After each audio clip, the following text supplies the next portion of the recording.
welcome to In the Moment. I am Paul Sisler, the host. And today, at this time and hour, we have the alternative with J.H. Colts. Hello, Jay. How are you doing, brother? Pretty good. How are you? Awesome. And I take it you crashed a wedding the other day. I did crash a wedding, and it was the most fun that I'll never remember. And I also strongly recommend any of you who want that pre-wedding crash interview that me and Paul did to go and join his Patreon. Only $3. It's a steal. That's like less than your Starbucks. There you go. Exactly.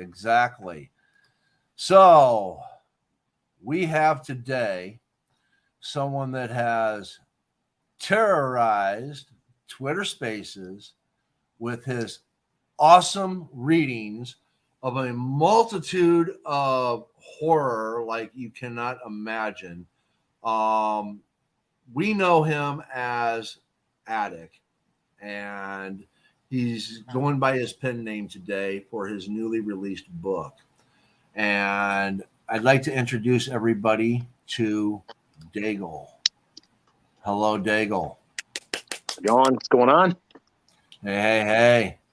So, Daegal, if you could, please tell me a little bit about yourself. Yeah, I'm a book nerd, first and foremost, writer. Mostly horror. I don't think I write much anything else. It's got to be pretty dark if I'm going to do anything at all. Own a bookstore. Pretty much chill out, read, write. That's it, man. It's pretty much all that's all there is to know. I mean, not much else to know. What more could you want? Quite a worldly guy. All right. So what inspired you to write? Like, I mean, when did you start writing? Like, was it back in high school, elementary school? Was it after, you got out into the real world and saw things? Where was the inspiration? When did you start writing? When I was a kid, I used to read a lot. First book was like Moby Dick, right? I got into reading Moby Dick and thought that was like amazing.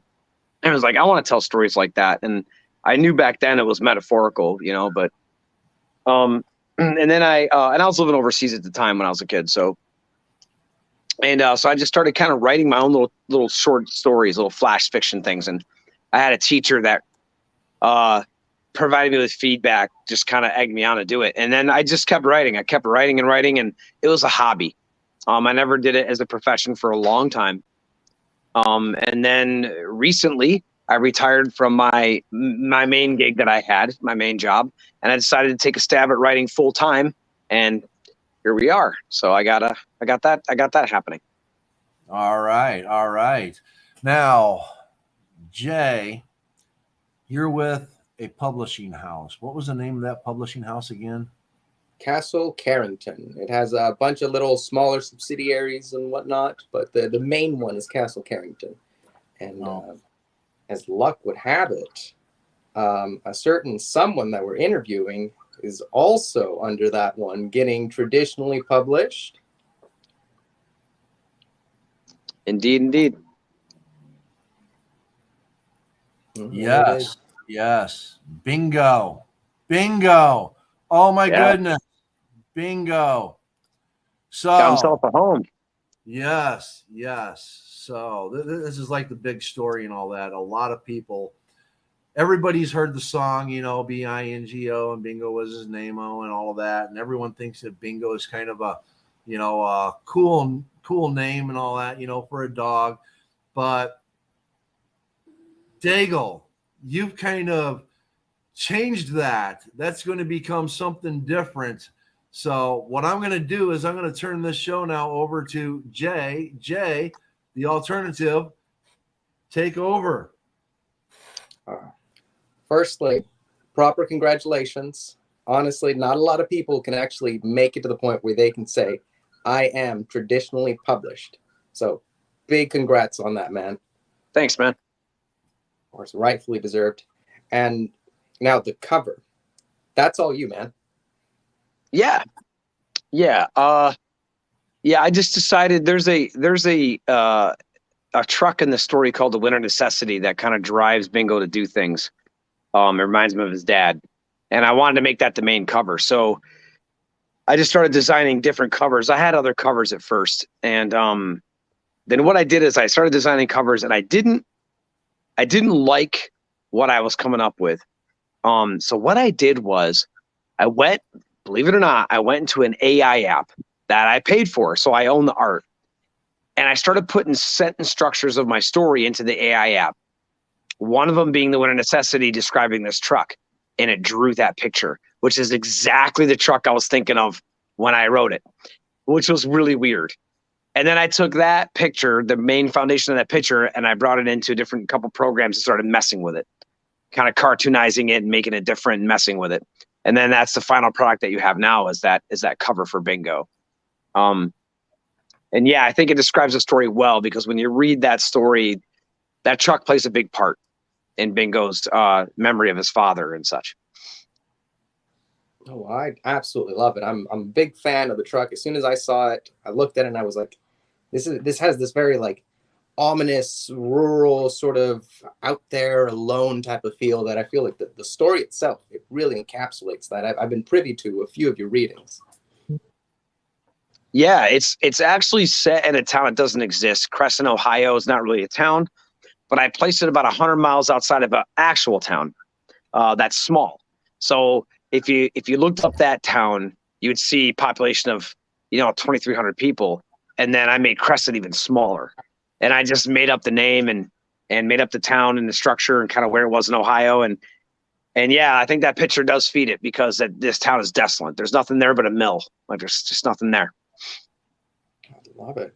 Love it. I also saw a couple of your concept art for your character. And yes, do you want to go into a bit of like, why does Bingo look like that? Like, I don't think personally I envisioned Bingo like that, but I want to dive into why Bingo is the way that you've created him. So Bingo has a number of different things going for him, against him. Actually, I'm sorry, not for him, but against him. I never say in the book exactly what is wrong with him. But he has abuse issues in the past, and it causes him to have these cracks in reality. From the non-nourishment of his mother, who he calls mother in the book, this Melissa Strathers. He's overweight now. He doesn't take care of himself. He has one eye that's bad. He comes from a very poor town, so that reflects in how he looks, how he takes care of himself, and that's that image that you see. And you can see in each character. There's been a few characters that I've shown, including Joe the Beagle, which he calls his dog. He calls him with my name, because he thinks he should be called Joe and the dog should be called Bingo, but his dog Joe. And each of these characterizations of these people in the book, each of them I kind of set aside and was like, all right, if I had to really have a beagle live in this town, like what kind of dog, like how would this dog look? And if you look at the picture, he just looks like an old tired man, and it's like, so I tried to really relate that in all the photos, but Bingo being probably the one that is the most disturbing looking, and that's why you were like, oh, look at his face, but yeah, that's kind of how I envisioned him. I love that. Absolutely brilliant. And honestly, I can't wait for it to come out. Do you have a time period, a rough estimate of when this might be released? They said this year, and I'm thinking after all the edits, everything has been really, really done, like polished the way we all like it. I couldn't imagine it past November, maybe first part of December, Yeah. But that depends. I mean, this might go by quick. And truth be told, Bingo is a novella, so it's a short novel. It's a novella. So I wanted my first one to be a novella, because I think, as you guys have been privy to some of the readings, right? My horror is extreme. It's extreme horror. So you read it, and there's some really graphically insane situations, And I wanted readers that have never read any of my poetry or anything to get a small bite of what I write before I give them a book, So I started with Bingo's story because I just was so encased with that story. You guys were there during, both of you were there during the genesis of that story. So I wanted that to be my first one because I believed in it so much.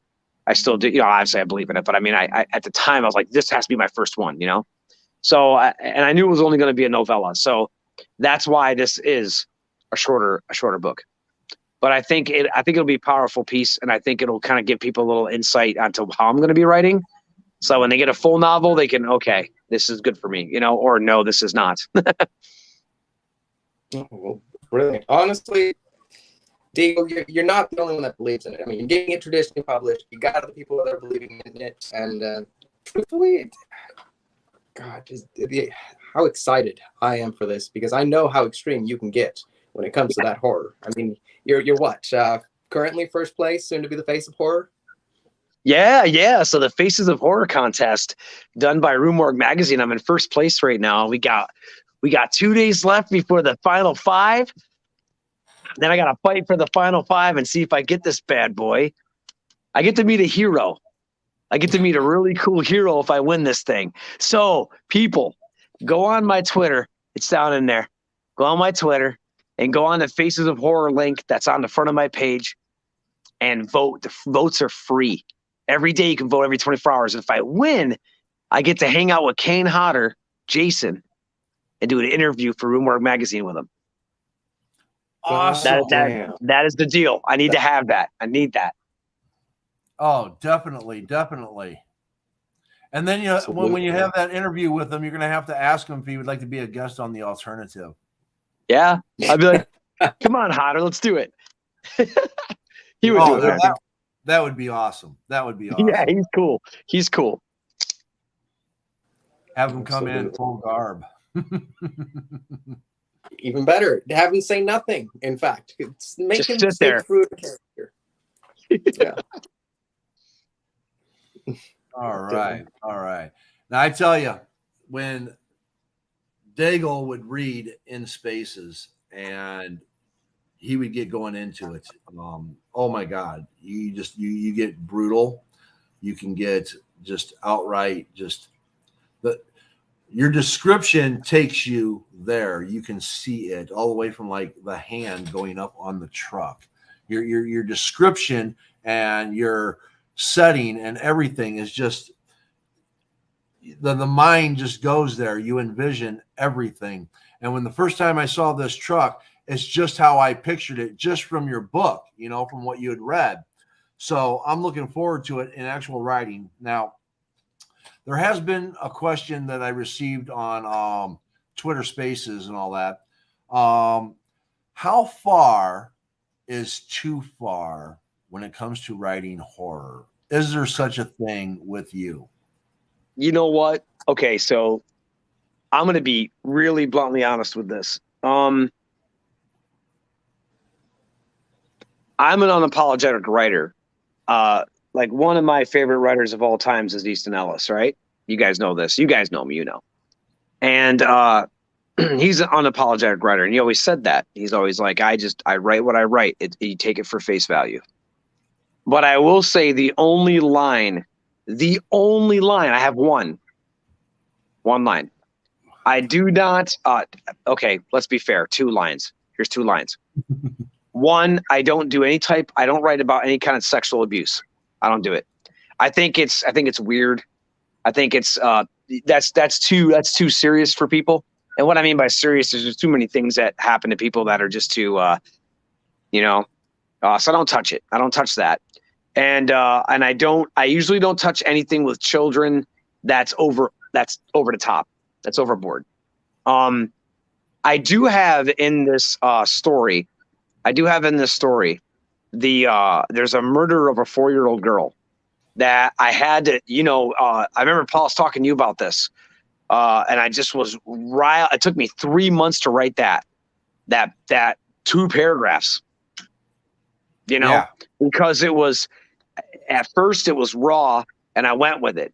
And then I was like, dude, it's a bit much, man. It's a bit much, So I kind of pulled it back. And I think that after 3 months of editing, I finally got to where I think it's tasteful and it's good and it's scary and it's creepy and nuts, but you can swallow it. It's good.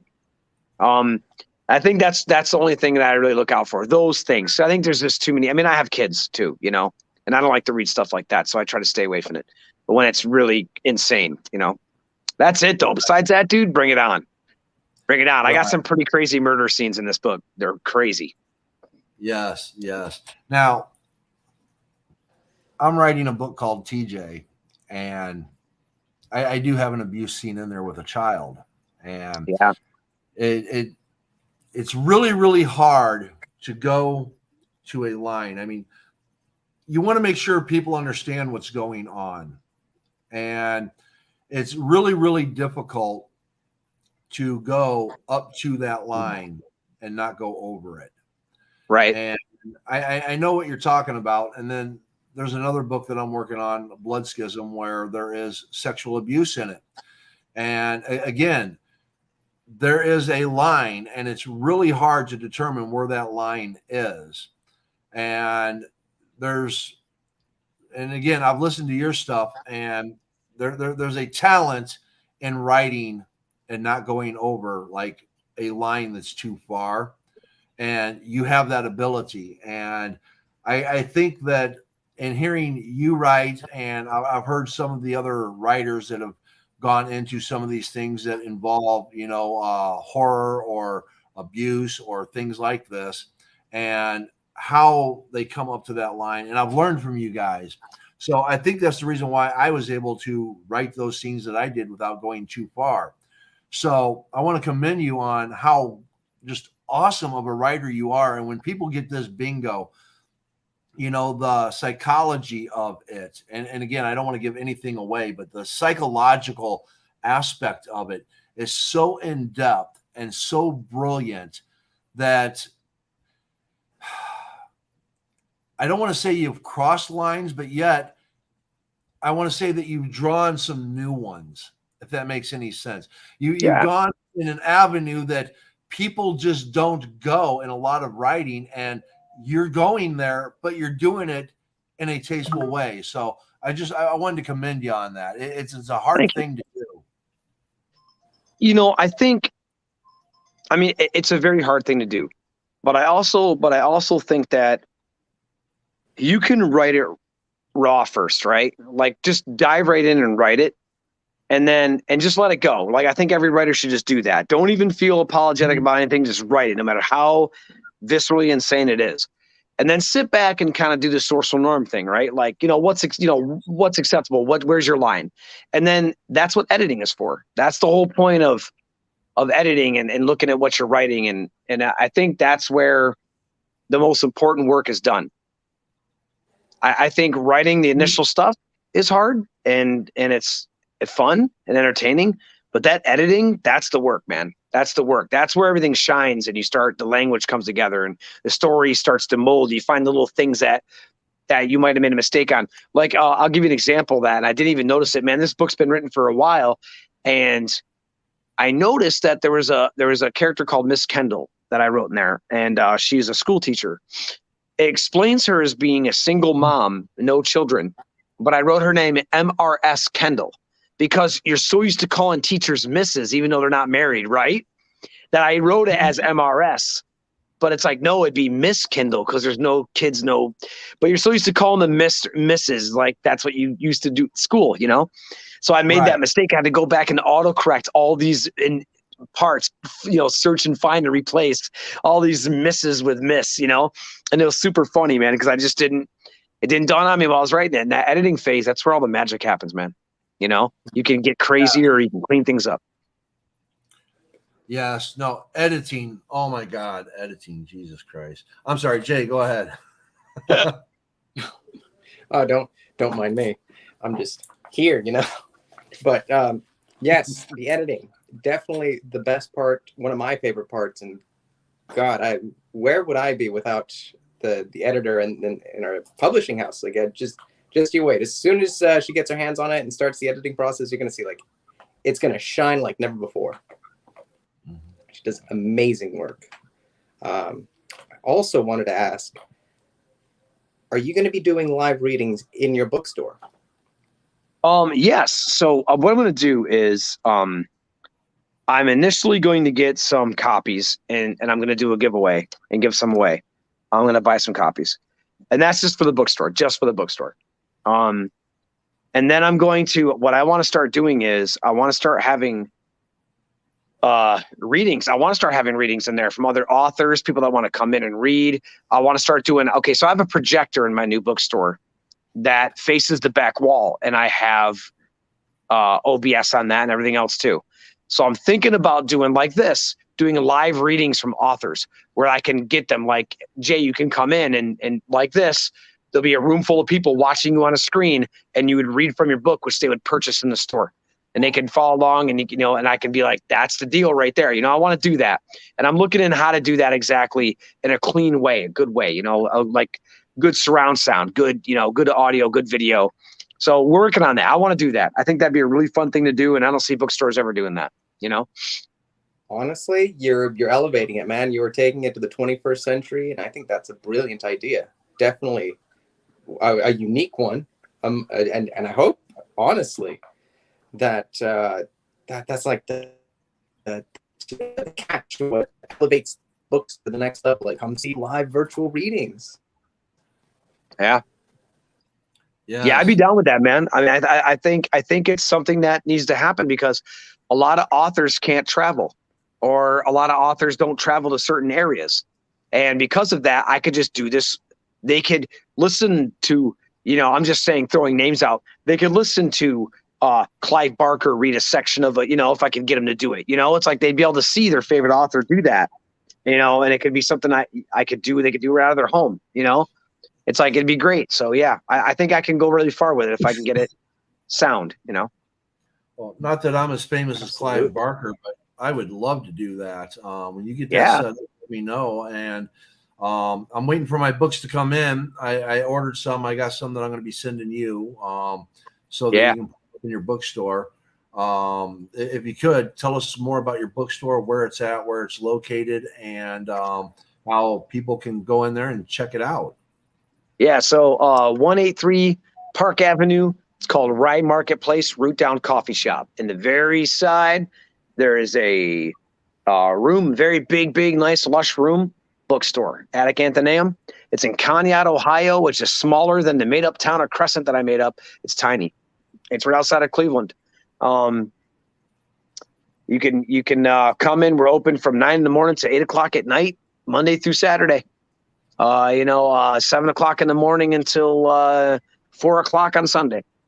And I also have a website, atticathenaeum.com.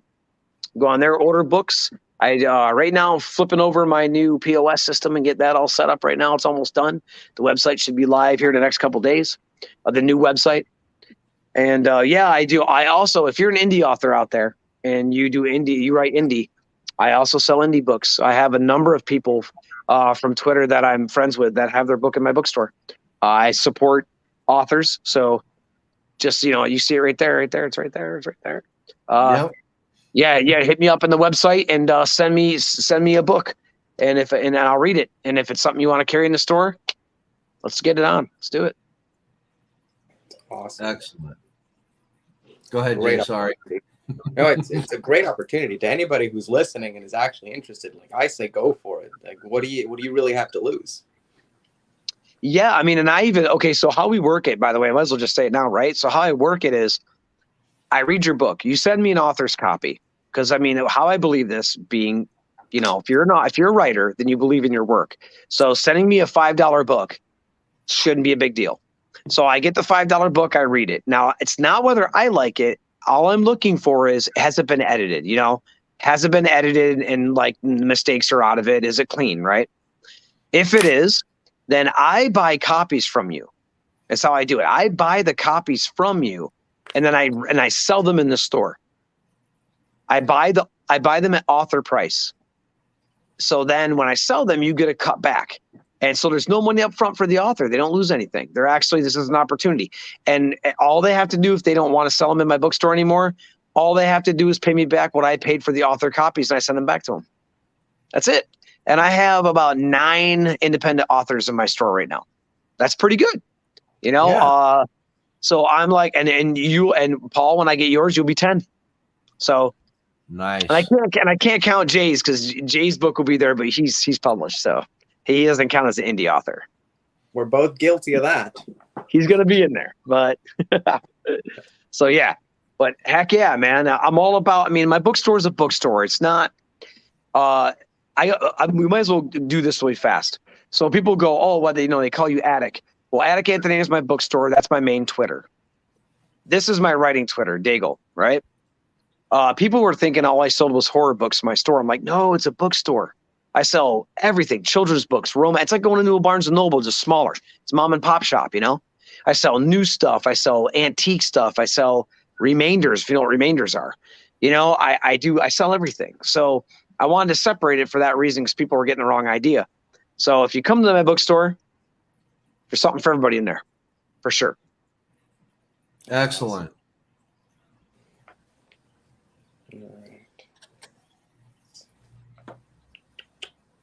Well, Paul, do you got any more questions? Oh God, I can go deep here and all that. Other works in progress. What are some of the other works that you have that you're getting ready to dip into? All right, so I'm writing a story called Baby Rattler, which is about we'll just keep it like this. It's about a couple who gets visited by a chocolate salesman, and this book takes a place in 1 hour of this man's time, and he meets a really messed up family. And I don't want to spoil it outside of that. All I can say is I'll give a description of the people. The woman is a 5'2" albino woman, and the man is a 6'4", dark black hair, dark orb eyes gentleman.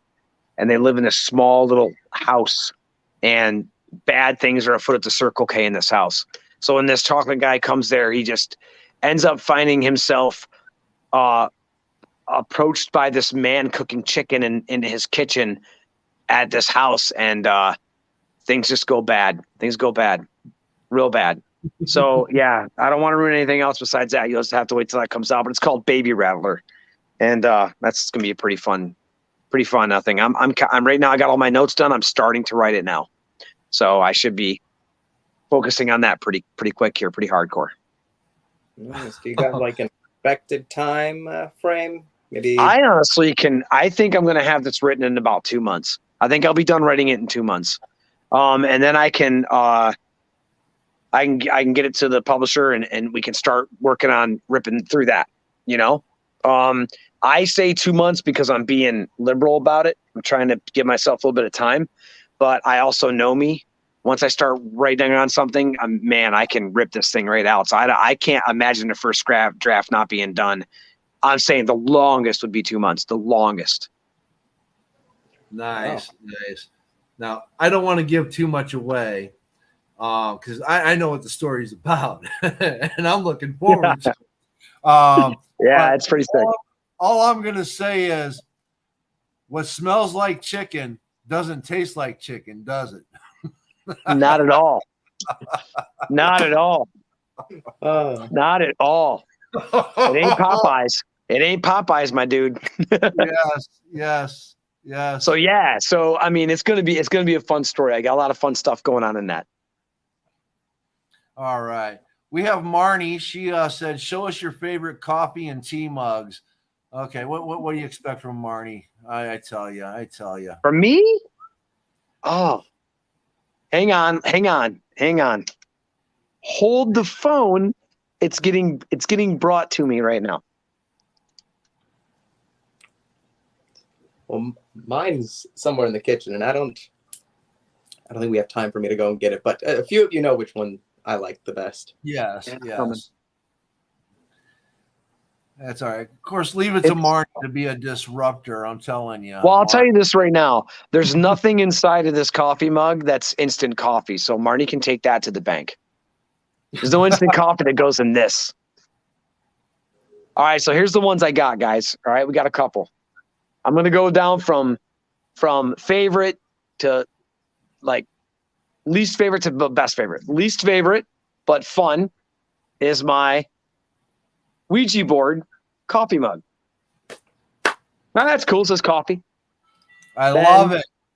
Then my second favorite is my Hexy Witch cup, Love it. right?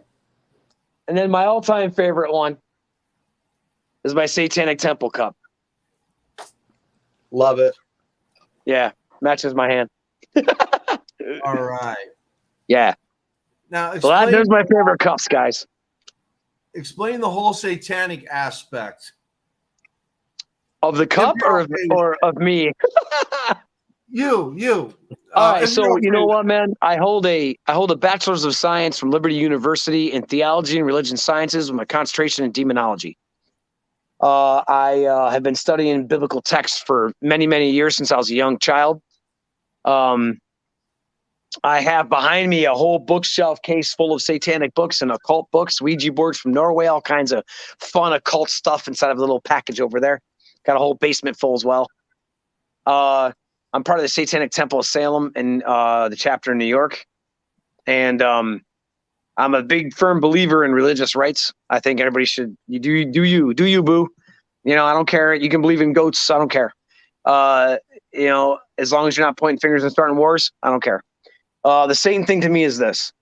I believe that if you want to see a religious specter of any sort, just look in the mirror. You do this to yourself. You are your own God. We are our own gods. So, although I believe in the darkness of things, because that's what I like. I like the darkness of things. I have satanic tattoos all over they're everywhere. They're all over my body. I mean, I got my Luciferian one there. I got my Leviathan, cross. But the thing is for me, it's a message. That's all it is. It's a message to remind me that there's a lot of dark things in life, and just because you wear them like a badge, right, doesn't mean that is all you have, right? Like I have beautiful children, a wife, I have all these beautiful things. I have a beautiful house, I have, a beautiful life. And so, but this reminds me of what can be, and that's what I write. I write those things into stories. I love thinking of dark, crazy crap that happens in the world and then bending it into some weird fictional place or time or person. That's like my drive. Yes. I gotta love ask. it. Yeah. Which one? I'll show you my favorite occult book if you show me your favorite occult book. Okay, hold on. Do you want to really know what my favorite cult book is? Hold the phone. Yes. Hold the phone. Yep. Get 'em, Hang on. Go get them. Go get them. No, I need my keys. My keys are out there. Hold on 1 second. It's right in a thing behind me. Okay. And Jay, you're going to be very surprised when I tell you when you see what this is. All right, let's see what you got. My keys should be in my jacket. Or in my jacket pocket. Oh, it's right over there. So, Jay, show me yours while I'm waiting. Show me yours. What do you got? Let's see. It is the complete Hermetic Order of the Golden Dawn. Same exact one that Aleister Crowley was famous for getting kicked out of. Yeah. Ah, that is a good book. Are you ready for me to blow your mind? All right, let's see it. All right. I even got a secret key that goes into my hidden lock books. Now, hold on. I love it. I love it. Now, here, this is my chest of satanic books and occult books. All right, let's see what you got. All right, hold on here. I got to get the lock in. Stop fooling around. All right. So I just purchased this. This is my new favorite book right now. You see the binding in this book. You see the pages. Okay? You see how old it is. Okay? Now hold on. Oh, yes. The year is printed right here. This is an 1827 Ritual Romanum in Latin from the Vatican Church. This was probably used in exorcism in 1827. These books are not in existence anymore. You cannot find them. They're not in print. This man rebound it for me. It is printed in Latin. It is printed from the church. They stopped making these in the 60s, and this is from 1827. authenticized, or what do you want to call that? And it actually has the rites of exorcism in the back of it. It's actually included in it. 1827. God, That's this one. Now hold on, I got one more. God damn. All right, that is a good fucking find right there. Yeah, that's a great find, right? And I got one more. Hold on.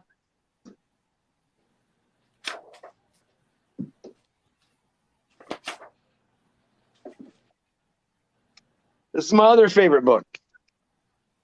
This is a book you can find anywhere. It's not expensive. You can get it anywhere. This is The History of Torture.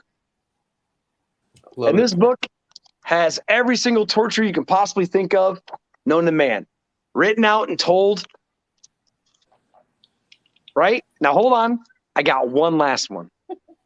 And that's the book you picked up. Hold on. Ready? One last book.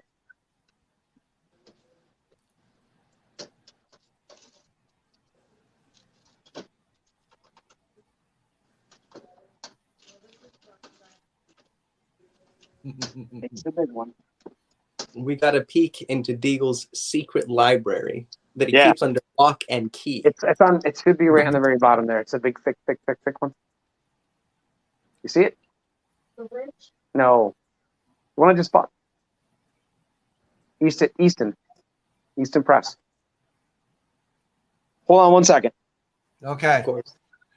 I have my favorite occult book also, which is going to blow people away. I'm probably going to get a lot of backlash from this too. Go ahead. Sorry. Go ahead, Google. Oh, want me to do mine? Yep, Yes. do yours. All right. This is from Easton Press. You guys know Easton Press? Yes. So Suzanne Lipscomb wrote. They did her book and they pressed it. She was a great teacher. This is bound in gold leaf. The back, the sides, and the front. Fucking elegant. This is Love the it. history of magic, witchcraft, and the occult. And it only was like $180 or so. And they go through all the history of witchcraft, occult, and mysticism in all different cultures. And Easton Press did 500 pressings of it, and I got one of them. Nice. That's in my collection. That's a sexy one. That is. Oh, God damn it. All So right, that's before it. But I got about 70 or so books that I have, Jay, that are like the Romano one, that are like collectible. Dude, that's what I do. Love it. Before Love I everything. show you my occult book, okay, Right? I want to read the definition of occult first. Okay. And that's OCCULT, the occult, okay? Supernatural, mystical, or magical beliefs, practices, or phenomena. That is what defines what an occult is. All right? Nice. The occult that I am the most well-read in is the most popular occult in this country. And I'm very, very well read in it. So here's my favorite occult book. Yep. God damn it. Yep. Here it is. Fair The enough. Bible. And I'm sure I'm going to get a lot of backlash from that. But it's got the supernatural, it's got the mystical, it's got the magical beliefs, the practices, and the phenomena. Oh, God damn it. It's even got All right. goats, Paul. It's even got goats. Yes. Sure. Yes. The King James version does have dragons and unicorns in it, so nicely done. Touche, Paul. Touche. Yes.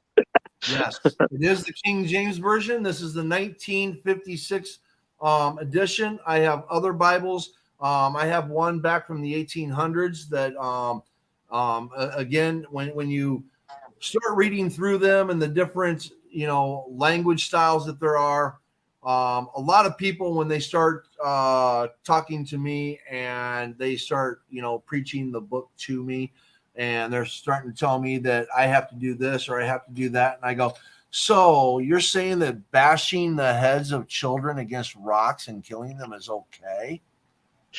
Well, no, but it's in there. So anyways, I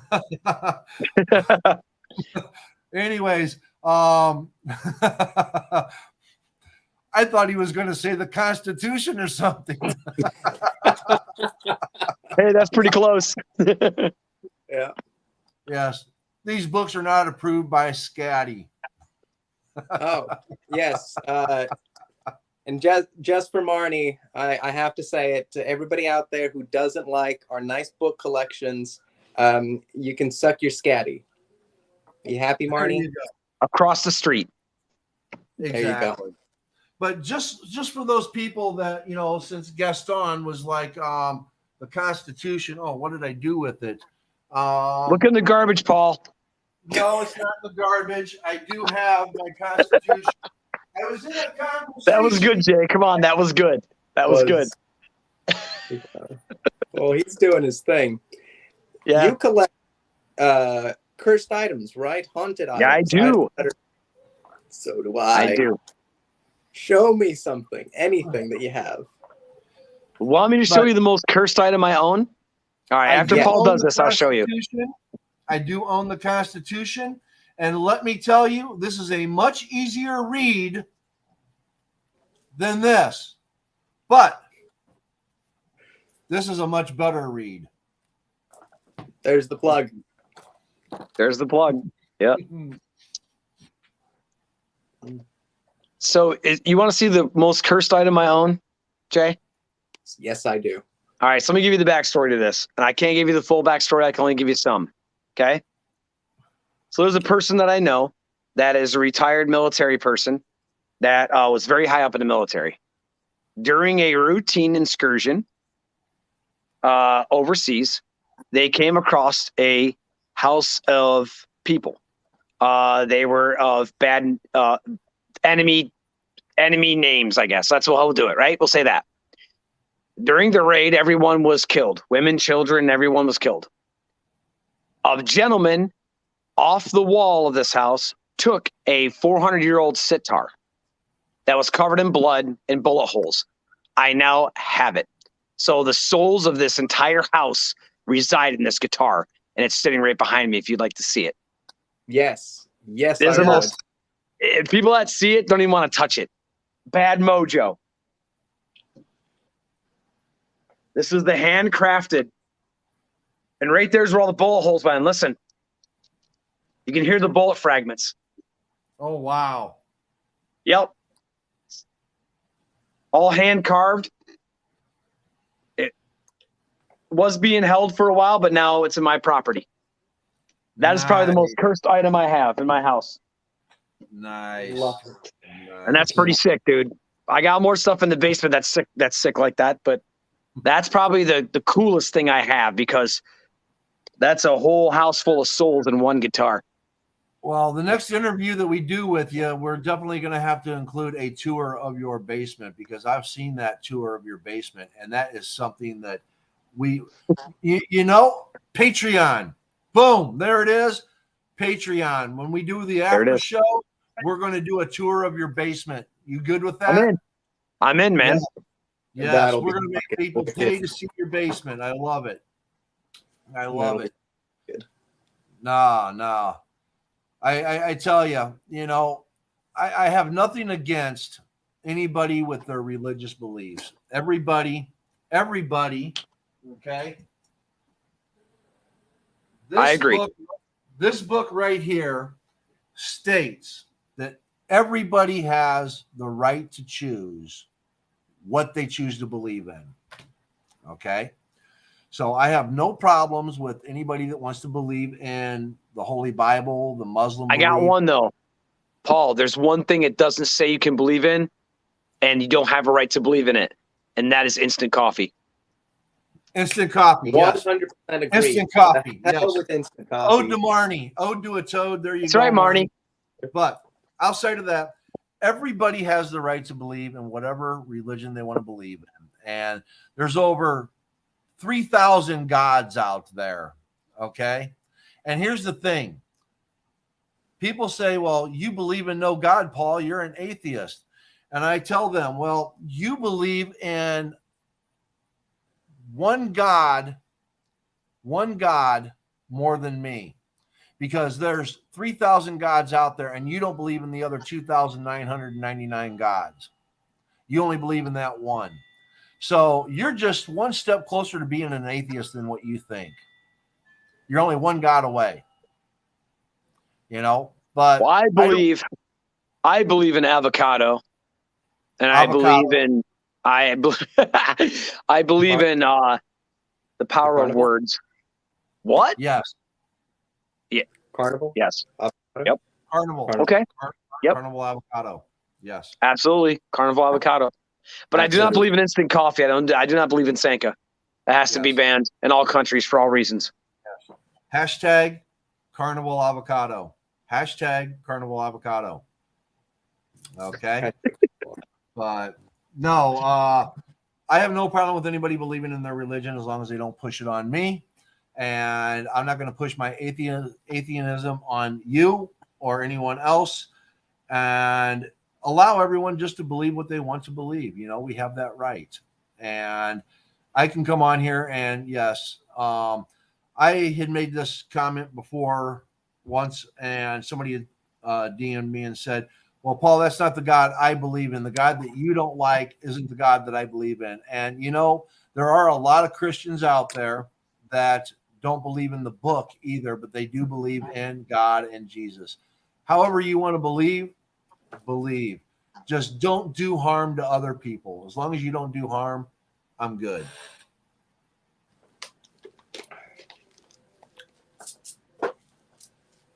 That's what it comes down to for me. Don't harm others. Right. Simple Sally stuff. Yeah, it is. It is. So, Daegal, I wanted to. Thank you, Chris. Oh, yeah. I wanted to let everybody know that, who don't know, that my covers were made by you. That's 100% your thing. Fucking Yes, love sir. them. So. Yeah, thank you, man. Yeah. And those aren't any kind of AI art. Those I just make them. I create them right out of scratch, and me and you work together and get the idea that we want, and we draw it all out and get it all functional. Then we make it digital, and that's what we do with it. It's brilliant, absolutely brilliant. No complaints whatsoever on it. Like even like the font. When people see that, that's Daegal. That's like that's signature awesome. Daegal there. Yeah, that's some Deagalness going on. There it is. Yeah. Do we got any questions from the audience? Is anybody interested in Hold on. I'm going to add to the stream. This is the other cover that was done. Magnify, Secrets and Songbirds, J.H. Colts. So that's the cover right there. So, yes, that was done by Daegal, correct? Yep. And then there's another one. Oh, yeah. The one that's coming up, the hoaxes and Hydra. Yep. That's Daegal as well. Brilliant work on it, too. This is it? Is this it? Yep, that's the one. There it is. Hoaxes and Hydra. Yes. It's beautifully done. I just asked for a couple of things, and it was delivered. Perfectly delivered. Well, I'm just going to have you do a cover for TJ and Blood Schism and Breathe and Wallpaper. Yes. Absolutely, man. Hit me at it. Let's get a hold of me. We'll do it. Well, what I'll do is once I finish, I've been talking with Jay, and there is a good possibility that I might be going through, I hope,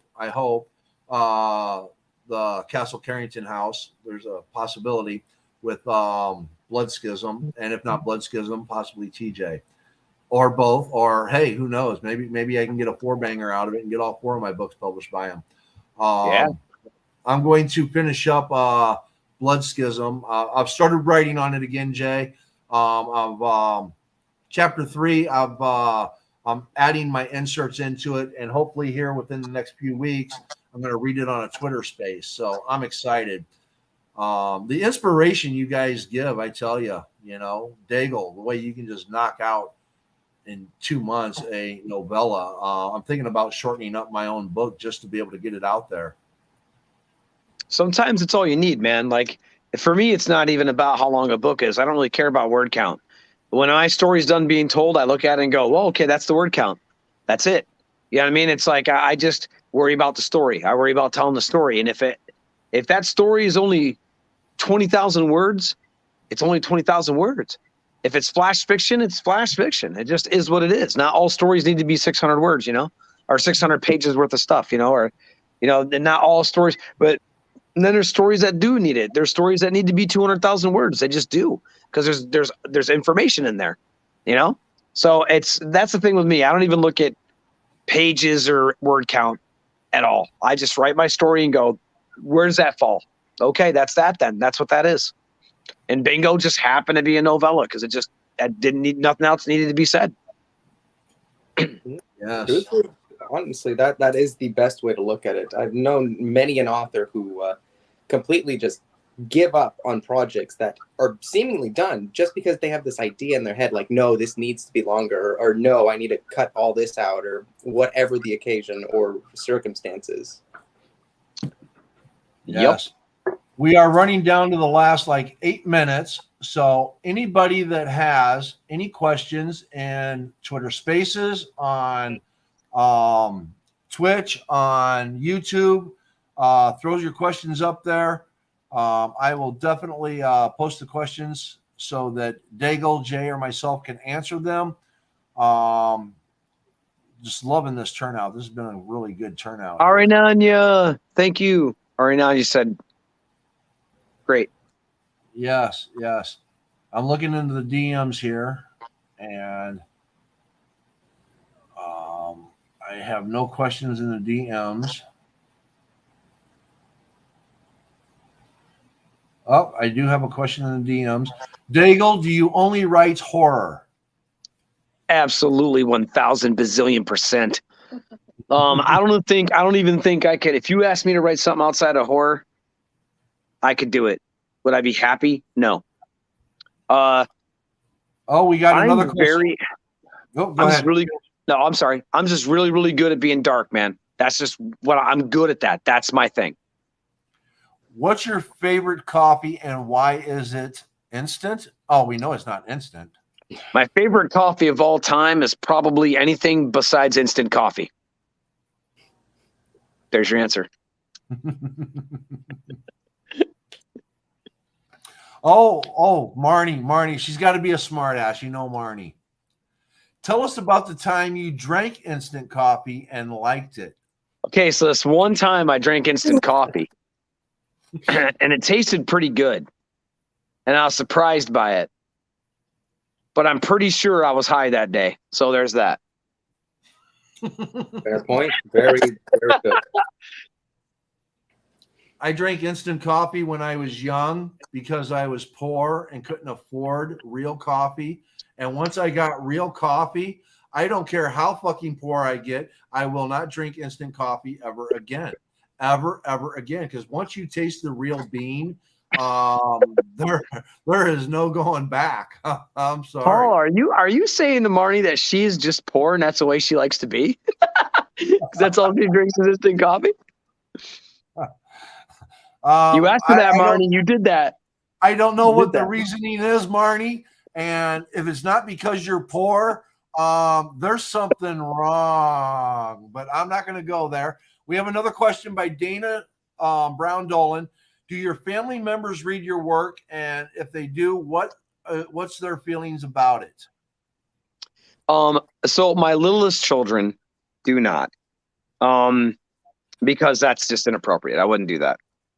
My older children have read pieces of poetry, some of my work, some of my stuff in bingo, and they know me. I mean, they're my kids, right?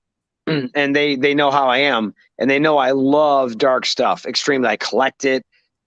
I'm around it 24 hours a day. It's what I like, and they know that. But they also know that in the same hour, I can write something horrific. I can take my children to the park and have ice cream, and we're all having fun, and it's good. It's really just a thing I like to do. It's not like it engulfs my entire life. So my kids enjoy it. They like it. They see that side of me and kind of go, that's cool. That's cool. Now, there are some dark writers out there that go into different aspects, whether you're talking Clive Barker, whether you're talking Stephen King, Right. or even going back to poetry, Edgar Allan Poe. Who would you say best represents your style of writing? Who would you say you would be like in relation to style? All right. So I would say if you were to take apart my books and look at them, I would say there's 3 writers that I'm like. I would say I'm a lot like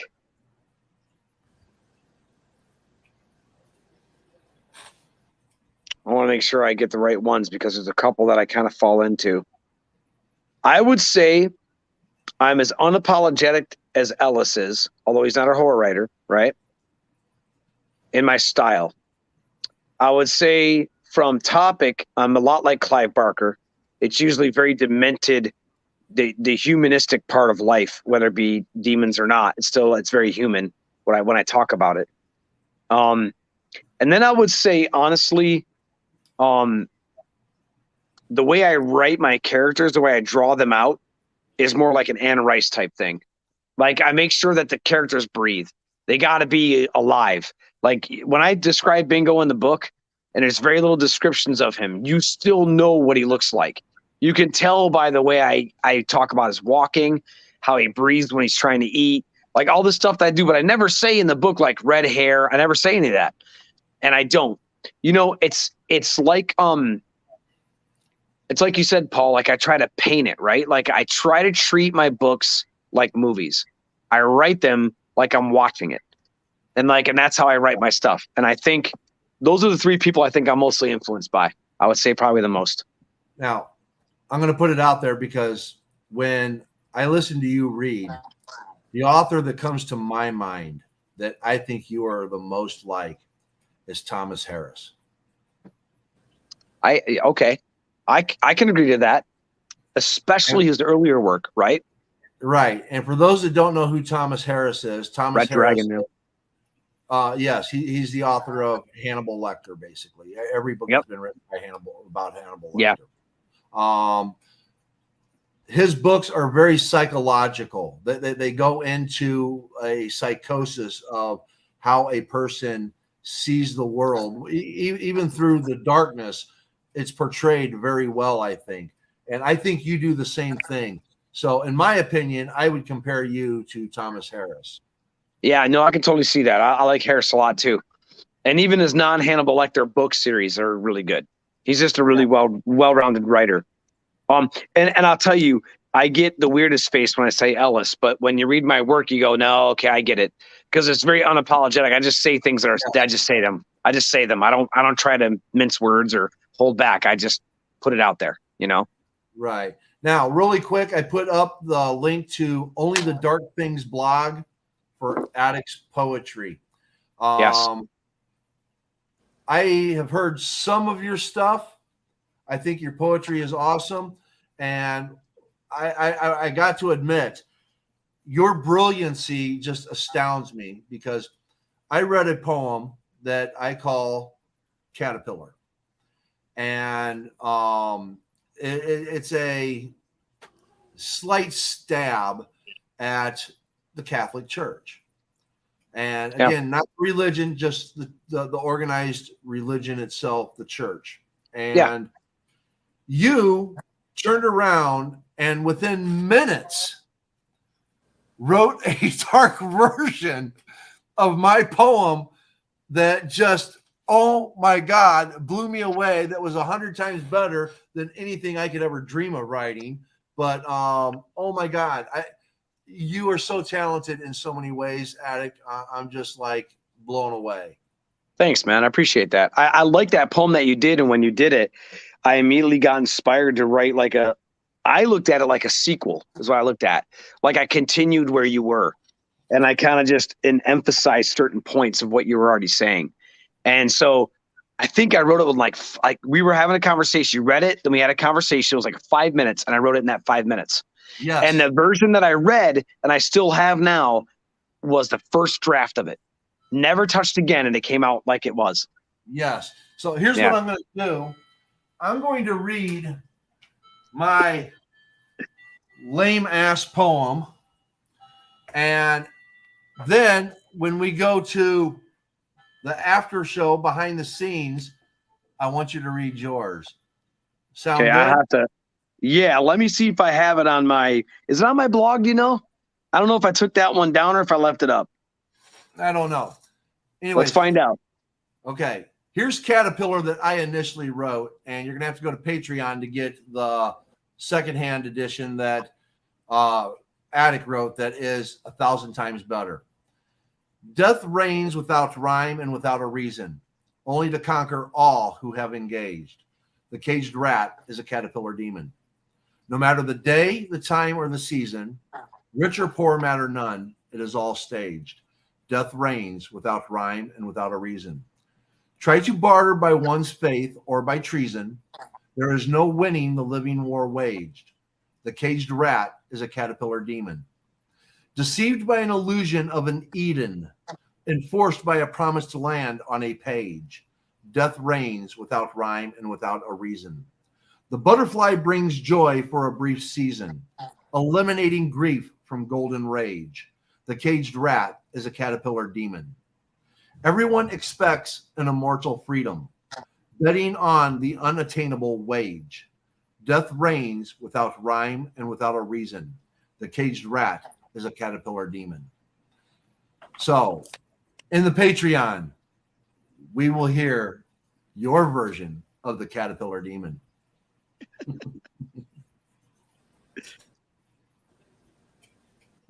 Sounds like a good time. Yes, yes. It was excellent. It was an excellent show, guys. Anybody have anything else you want to say or add before we call this and go to the after show? All right. Guess we'll say our goodbyes. Yes. Thank you, everybody, for your support. And I appreciate you coming in and checking out Jay's show, The Alternative, with his special guest, Daegal. Remember his Twitter, his Instagram, his bookstore. Check it all out. And remember, be kind, be happy, and may good things come your way. Thank you.